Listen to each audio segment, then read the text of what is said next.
Hello guys, welcome to my YouTube channel. और आज अपन पढ़ेंगे एडमंड स्पेंसर की famous poem ice and fire. तो सबसे पहले किसी भी पोइम को पढ़ने से पहले उसके जो पोएट हैं उसका इंट्रोडक्शन पढ़ते हैं। पर मैंने एडमंड स्पेंसर का इंट्रोडक्शन एक अलग ही वीडियो में पूरा का पूरा पढ़ा रखा है, तो आप उसको देख लेना। तो अपन आज की पोइम को स्टार्ट करते हैं और आइस एंड फायर के इंट्रोडक्शन को पढ़ते हैं। तो ये तो आप उस वीडियो में से अच्छे से पढ़ लेना, उससे भी बड़ा इंट्रोडक्शन दे रखा है, ठीक है। तो आज की वीडियो को स्टार्ट करते हैं। तो सबसे पहले अपन पढ़ेंगे इंट्रोडक्शन टू द पोएम कि इस पोएम में क्या बताया गया है, ठीक है।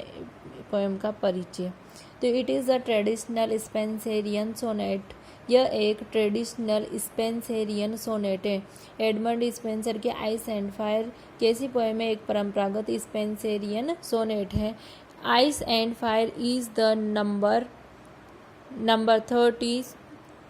30 sonnet of the Amoretti sonnets. तो ice and fire is the number 30 sonnet, यानी कि जो आइस एंड फायर है ना वो 30वें नंबर का सोनेट है ऑफ द एमोरिटी सोनेट्स, यानी कि जो एमोरिटी सोनेट्स की एक सीरीज है ना उसमें ये आइस एंड फायर 30वें नंबर का सोनेट है, जो कब पब्लिश हुई थी 1595 को। Ice is the symbol of heartlessness and fire is the symbol of excitement. यहाँ पे आइस सिंबल है, प्रतीक है हार्टलेसनेस का, और फायर प्रतीक है एक्साइटमेंट यानी कि उत्तेजना का। It contain 3 quatrains of 4 lines each and a couplet at the end.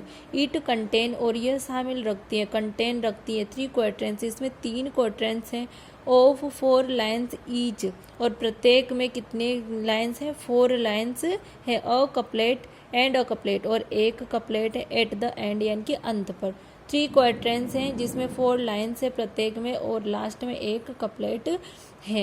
It is the 13th sonnet in a sequence of 89 sonnets called Amoretti. और ये 30वां सोनेट है एक सीक्वेंस में 89 सोनेट्स, एक 89 सोनेट की एक सीक्वेंस है, उसमें ये 30वें नंबर का सोनेट है कॉल्ड एमोरिटी, जिसका नाम क्या है, एमोरिटी है। This 16th century sonnet is a love sonnet of the type that was fashionable in Elizabethan England. This 16th century sonnet, ये सोनेट कब का है, 16वीं शताब्दी का है। इन अ लव सोनेट, यह एक लव सोनेट का प्रकार है।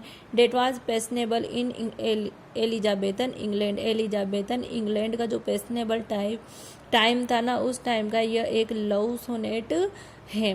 The sonnet show the sad plight of a devoted lover who finds his lady love hard-hearted and cold. The sonnet show the sad plight, और यह सोनेट शो करता है एक दुखी वचनों को, ऑफ अ डेवोटेड लवर एक समर्पित प्रेमी के, who finds his lady love hard hearted and cold, जो फाइंड करता है उसकी लेडी लव को हार्ड एंड की कठोर हृदय वाली और बिल्कुल ठंडी।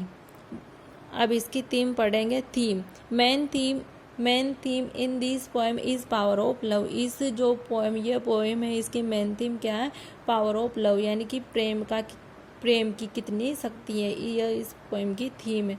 इसके राइम स्कीम है A B B C C D E E. तो ये अपन ने सबसे पहले इसका इंट्रोडक्शन पढ़ा है, फिर इसकी थीम पढ़ी है कि इसकी क्या थीम है, फिर उसके बाद इसकी राइम स्कीम पढ़ी है।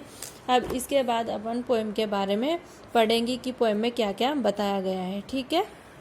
तो अबाउट द पोएम में क्या क्या बताया गया पोएम के बारे में, ठीक है। तो the poem open with a paradox. ये पोएम ओपन होती है एक पैराडॉक्स यानी कि विरोधाभास के साथ। How come the poet's fiery desire for his ice cold beloved does not thaw her coldness and actually make her even icier and more standoffish. How come the poet's fiery desire, कि कैसे poet के अंदर fiery desires आती हैं, for is cold beloved, उसकी cold beloved के लिए, does not the power coldness, जबकि उसका कोई रिस्पॉन्स नहीं होता है, वह कैसी होती है, कोल्डनेस होती है, बिल्कुल ठंडी होती हैं, but actually make her even icier, वास्तविक रूप में तो वो कैसी बन गई है, बिल्कुल आइसियर बन गई है, and more stand of peace, और बहुत ही ज़्यादा स्टैंड ऑफ पीस यानी कि स्थिर यानी कि रुकी हुई बनी हुई है। The poet wrote a question of the end of each stanza, और पोइट प्रत्येक स्टेंजा यानी कि प्रत्येक स्टेंजा के अंत में एक क्वेश्चन लिखता है। Wondering why such contradictions between ice and fire occurs. Wondering why जो उभर कर आता है, वंडरिंग वाई जो आश्चर्यजनक है, क्यों, such contradiction between ice and fire occur, जो कंट्राडिक्शन एक विरोधाभास है आइस और फायर के बीच में जो उभर कर आता है, उस क्वेश्चन को वह आश्चर्यजनक मानता है। In the final couplet the poet offer a possible answer to those questions a type that was fashionable in Elizabethan England. In the final couplet यानी कि फाइनल का जो लास्ट का जो अंत का जो कपलेट है, the poet offer a possible answer, वहाँ पे पोइट ऑफर करता है एक संभावित आंसर को, to those a type that was fashionable in Elizabethan England, जो एलिजाबेथ के टाइम का इंग्लैंड का एक फैशनेबल क्वेश्चन का प्रकार था, उसको वह लास्ट का जो कपलेट होता है उसमें क्या करता है, ऑफर करता है। The sonnet reflect Platonic love idea, यह सोनेट रिफ्लेक्ट करता है, प्रतिबिंबित करता है एक प्लेटोनिक यानी कि आदर्शवादी लव आइडिया यानी कि लव आइडिया को। It full of a far fetched turn of thought aimed at solving the sad plight of अ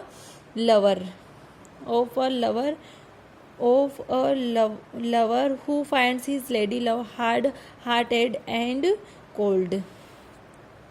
ठीक है, तो it is full of a far fetched, ये बहुत ही क्लिष्टता यानी कि कठिनता से फुल टर्न है ऑफ थॉट्स यानी कि विचारों के, एम्ड यानी कि उद्देश्य का, एट सोविंग यानी कि जो सो करता है, द सेड प्लाइट यानी कि दुखी वचनों को, ऑफ अ लवर यानी कि एक प्रेमी के, who finds his lady love जो फाइंड करता है उसकी लेडी लव को, हार्ड यानी कि कठोर हृदय वाली, एंड कोल्ड यानी कि ठंडी। The power of love in a gentle mind has got the power to alter all kinds of indifferent attitude. The power of love, और जो पावर है लव का है ना, जेंटल माइंड यानी कि जेंटल माइंड में has got the power to alter all kinds indifferent attitude, जो अलग अलग प्रकार के एटीट्यूड्स हैं उन सभी प्रकार का वह आता है। The poet lover experiences is feeling for his lady love, और जो पोइट है वो एक्सपीरियंस करता है उसके पोइट यानी कि लवर, द पोइट यानी कि लवर एक्सपीरियंस करता है इस फीलिंग को फॉर हिज लेडी लव, उसकी लेडी लव के लिए। Who his like ice where is he himself his fire, who is like यानी कि जो है आइस के जैसी, वेयर इज यानी कि जबकि, ही हिमसेल्फ हिज फायर जबकि वह खुद कैसा है, फायर के समान है। He wonder and questions how it happens that the cold and hard ice like a heart does not melt against his so hot desire. He wonders यानी कि उसके माइंड में, ही वंडर्स एंड क्वेश्चंस, और उसके mind में एक question उठता है, हाउ इट हैपन्स कि ये कैसे हो सकता है, डेट द कोल्ड कि ये कैसे हो सकती है, कोल्ड एंड हार्ड आइस के जैसी, लाइक अ हार्ट यानी कि उसका हार्ट डज नॉट मेल्ट कि उसका हार्ट नहीं पिघल रहा है, against his so hot desire, वो बोलता है कि उसकी सो हॉट डिजायर के अगेंस्ट भी उसका हृदय कैसे हार्ड और कोल्ड हो सकता है, क्यों नहीं पिघल रहा है।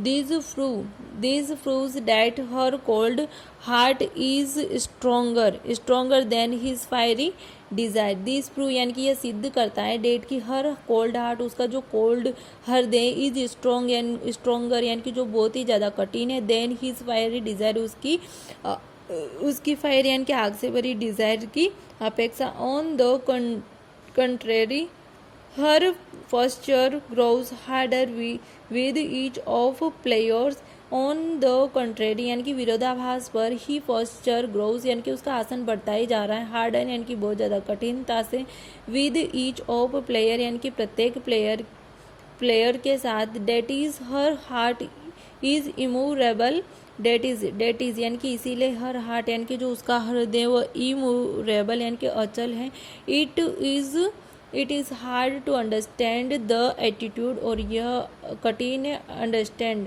The attitude of his lord, the lover is in confusion as to how it is possible that the exceeding heat of his love is not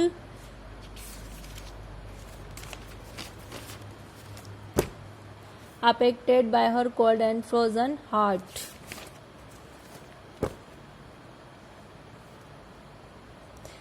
the lover is in confusion और lover confusion में has to how it is possible कि ये कैसे संभव हो सकता है, that the exceeding heat of his love, जो एक्सीडिंग यानी कि बढ़ती हुई हीट है ऑफ हिज लव यानी कि उसकी लव की, इज़ नॉट अफेक्टेड यानी कि अफेक्टेड नहीं है bye her cold and frozen heart यानी कि उसके ठंडे और जमे हुए हार्ट के द्वारा, that is the impact of coldness should have subsided the gravity of the burning heat, that is इसीलिए द इम्फेक्ट ऑफ कोल्डनेस और जो इफेक्ट है कोल्डनेस का, शुड हैव सबसीडेड यानी कि कम करता जा रहा है, the gravity of the burning heat यानी कि उसकी ग्रेविटी को ऑफ द बर्निंग हीट यानी कि जलती हुई हीट की ग्रेविटी को क्या करता जा रहा है, सबसीडेड यानी कि कम करता जा रहा है. But on the contrary, he burns in love even more, and that is experienced though his boiling sweat. But on the contrary यानी कि बट लेकिन ऑन द कंट्रेरी यानी कि विरोधाभास में, ही बर्न्स इन लव यानी कि वह जल रहा है, इन लव यानी कि लव में, इवन मोर यानी कि बहुत ज़्यादा, एंड डेट इज इम्प्रेस्ड और यह impressed that is experienced through his boiling sweat, और ये एक्सपीरियंस्ड है उसकी बॉइलिंग यानी कि उबलते हुए स्वेट के माध्यम से.